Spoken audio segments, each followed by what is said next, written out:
$100 million jet versus a $10,000 drone, who wins?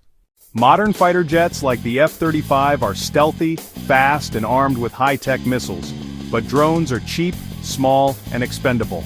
You can lose hundreds and still overwhelm a billion-dollar fleet.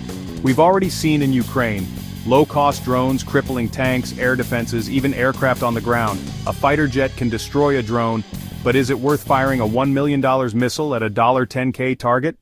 So, can the jet win? Yes, but in modern war the cheap swarm often beats the expensive toy. Want more crazy comparisons like this? Hit subscribe.